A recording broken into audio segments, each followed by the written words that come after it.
Donc je vais plutôt continuer avec une présentation tout aussi théorique que la précédente, hein, parce qu'il faut quand même... La théorie du cycle autrichien est avant tout une théorie. Et dans la présentation suivante, il y aura une application à la crise récente. Et je commencerai par expliquer d'abord de quoi on parle, de quoi il s'agit, qu'est-ce que c'est qu'un cycle économique. Je vous donnerai ensuite l'explication autrichienne standard. Et je présenterai à la fin quelques raffinements plus récents. Donc de quoi s'agit-il? Enfin, j'ai aussi fait un PowerPoint, mais vous pouvez le prendre en tant que support papier plus tard. J'ai décidé de ne pas le faire défiler. Alors, quand on parle de cycle économique, il s'agit en fait de variation de l'activité économique générale et des prix, qu'on appelle des fluctuations. Mais qui sont des fluctuations d'un type tout à fait particulier, hein, qui ont quelques caractéristiques, qui suivent d'abord une séquence tout à fait particulière. D'abord une phase d'expansion de l'activité économique, qu'on appelle le boom, suivie par une crise, appelée point de retournement, et ensuite par une récession, donc une décroissance de l'activité économique et des prix. Et cette phase ensuite est suivie par une autre phase cyclique du même type. Ensuite, il s'agit de variations de l'activité économique qui sont généralisées.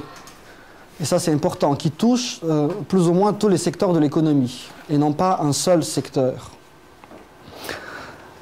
Chose très importante également, il s'agit de variations qui sont non intentionnelles. C'est-à-dire qu'on ne désire pas la crise et on ne désire pas la récession. On voudrait bien se passer de la baisse d'activité économique qu'on observe après l'expansion. Et ça, c'est un point très important qu'il faut souligner.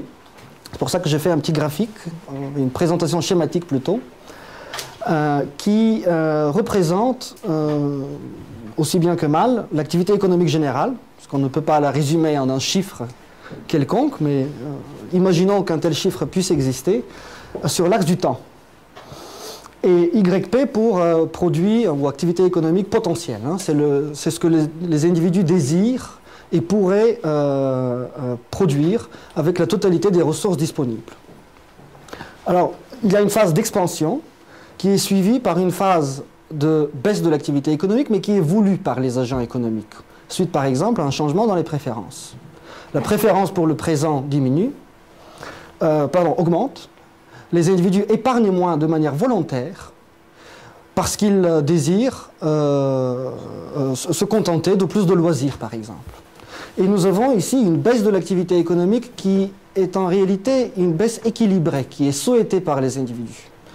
Et ensuite, suite à une autre variation de la préférence pour le présent, les individus se mettent de nouveau à constituer une épargne nette, hein, comme Gabriel l'a expliqué, à accumuler des richesses et à augmenter leur production, et ainsi de suite. Donc ici, en fait, il ne s'agit pas d'une crise et d'une récession, mais d'un changement dans les biens matériels produits par l'économie qui est désiré par les individus. Ce n'est pas ce dont on parle dans la théorie du cycle. Dans la théorie du cycle, on parle d'un retournement de la production qui n'est pas désirée, hein, dont on s'en passerait bien. Et voici le trend qui correspondrait à ces mêmes préférences individuelles, mais en présence de cycle économique. On aurait une augmentation de l'activité moins importante que souhaitée à l'équilibre, qui ensuite suivrait dans la phase de récession le développement désiré par les individus, et ensuite de nouveau une trajectoire moins importante que celle de la croissance d'équilibre, et ainsi de suite. Et avec le cycle économique, on va s'éloigner de plus en plus de la trajectoire désirée des biens physiques disponibles dans l'économie. Donc c'est ce point-là que je vais expliquer plus en détail, que je vais comparer après avec la conception du mainstream, ou néoclassique, ou keynésienne, du cycle économique, qui est représenté sur le deuxième schéma, mais je vais y revenir un peu plus tard dans ma présentation. Et dernier élément, donc, il s'agit de variations qui concernent l'activité économique générale, également les prix qui sont généralisés à tous les secteurs de l'économie, qui sont non intentionnelles, non désirées, mais qui sont également récurrentes. Donc, après un cycle économique sera suivi un peu plus tard par un autre cycle économique, et ainsi de suite. Et une bonne théorie des cycles économiques doit être capable d'expliquer tous ces phénomènes. Hein? Donc l'avènement de la crise, sa nécessité après le boom, la récession et la récurrence également des cycles économiques à travers le temps. L'implication analytique est qu'il faut construire une théorie des erreurs généralisées récurrentes. On parle en anglais de cluster of errors, qui est un terme introduit par Rothbard, des erreurs groupées ou des erreurs généralisées qui reviennent. Et la première construction d'une telle théorie a été initiée par Ludwig von Mises, dans un traité dont on a déjà parlé, en 1912, la théorie de la monnaie et du crédit, qui est véritablement le premier traité d'économie consacré aux questions monétaires. Et dans ce traité, Mises fait une avancée majeure qui est d'introduire la notion de crédit de circulation et de voir quelles sont ses conséquences précisément sur la structure de production. Donc le point de départ pour Mises est l'expansion du crédit bancaire. Aujourd'hui, on dirait crédit bancaire, à l'époque on disait crédit de circulation. Qu'est-ce que c'est que le crédit bancaire? C'est la mise à disposition des prêteurs de moyens d'échange fiduciaires supplémentaires. Vous allez aujourd'hui à la banque et vous prenez un crédit de 20 000 € pour acheter une voiture neuve. S'il s'agit véritablement d'un crédit bancaire, et c'est difficile de dire aujourd'hui puisque les banques sont tout aussi des banques de prêt que des banques à réserve actionnaire, mais dans la mesure où il s'agit d'un véritable crédit bancaire, aucun autre agent dans l'économie n'a renoncé à la dépense de ces 20 000 €. Il y a eu 20 000 € supplémentaires qui ont été créés par les banques en créditant mon compte, en me donnant des moyens d'échange fiduciaires que je peux utiliser pour ma propre dépense. Et c'est bien ce qu'on appelle le crédit bancaire. Et dans la mesure où le crédit bancaire augmente dans l'économie, on parle d'expansion de crédit et d'inflation. Et donc le point de départ de Mises est une expansion de crédit bancaire qui est utilisée sur le marché des biens d'investissement. Qui est reçu par les entrepreneurs. Évidemment, pour que les banques puissent augmenter le crédit d'expansion, il faut qu'elles baissent le taux d'intérêt sur le marché des prêts. Et cette baisse du taux d'intérêt sur le marché des prêts va faire croire aux entrepreneurs qu'il existe des ressources supplémentaires dans l'économie et qu'ils peuvent commencer des processus de production nouveaux. Alors c'est un point qu'il faudrait peut-être justifier un peu plus. Comme Gabriel l'a expliqué, le taux d'intérêt, enfin, la structure de capital d'une économie, qu'on peut appeler structure de production, pour qu'elle puisse être soutenue dans le temps, il faut qu'il existe un niveau d'épargne brute dans l'économie. Et la genèse, la régénération de ce niveau d'épargne brute dépendra des préférences des individus, de leur choix intertemporel entre consommation présente et épargne, on pourrait dire presque consommation différée. Et le taux d'intérêt dans une économie, le taux d'intérêt d'équilibre, est tel que l'épargne générée par les choix intertemporels des individus est juste suffisante pour commencer et terminer tous les processus de production qui prennent du temps. Pour mettre en place des processus de production supplémentaires, il faudrait générer plus d'épargne. Il faudrait donc un effort d'épargne nette. Et l'indicateur qu'une épargne nette est en train de se constituer dans l'économie, c'est une baisse du taux d'intérêt pour les entrepreneurs.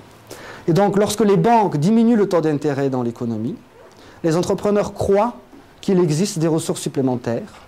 Et cette baisse du taux d'intérêt rend effectivement leurs calculs rentables. Selon leurs calculs, au nouveau taux d'intérêt, de nouveaux processus de production peuvent être commencés. Et les entrepreneurs vont commencer ces nouveaux processus de production avec les moyens d'échange fiduciaires qui sont mis à leur disposition par les banques.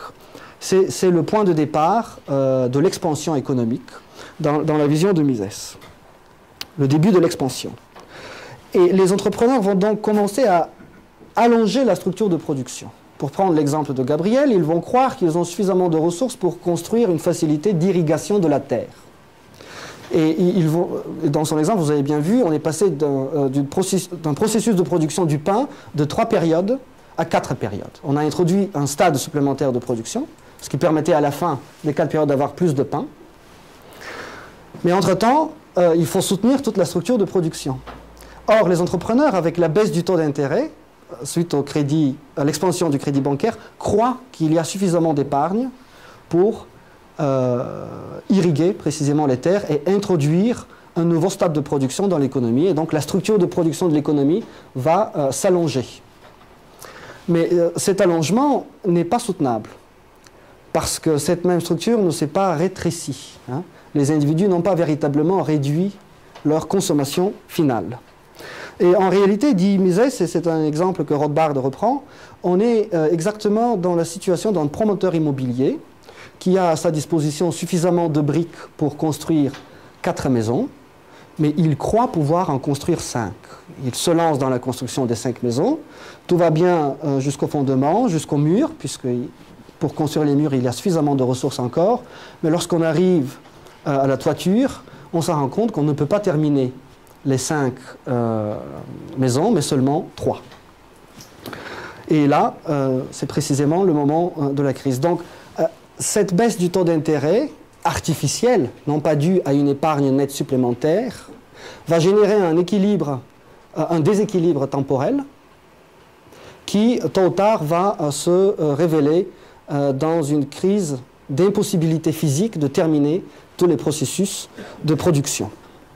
Mais avant cela, les entrepreneurs qui reçoivent les moyens d'échange supplémentaires vont renchérir sur le marché des biens d'investissement pour pouvoir attirer les facteurs de production dans leurs entreprises. Et ceci va faire monter les prix des facteurs de production dans un premier temps. Mais ces prix des facteurs de production, ils ont une double dimension. Pour les entrepreneurs, ce sont des coûts de production. Et pour les propriétaires de ces facteurs, donc biens, matières premières, biens intermédiaires, travail, ce sont des revenus. Donc on va observer, pendant que les nouveaux processus de production continuent, une hausse également de la consommation, puisque les revenus dans l'économie ont augmenté. Et dans un deuxième temps, ce sont les prix des biens de consommation qui vont augmenter. Alors, ces tendances de prix envoient des signaux contradictoires aux entrepreneurs. La hausse des coûts de production signifie que leurs projets ne sont peut-être pas si rentables que cela. Mais en même temps, la hausse des biens de consommation les conforte dans leurs anticipations, puisqu'on voit une hausse généralisée des prix et l'activité économique semble se porter bien. Et pour Mises, cette hausse des prix des biens de consommation va généraliser un petit peu le boom à tous les entrepreneurs. Tout le monde se portera demandeur de crédit bancaire et les banques aussi auront une justification pour continuer l'expansion de crédit.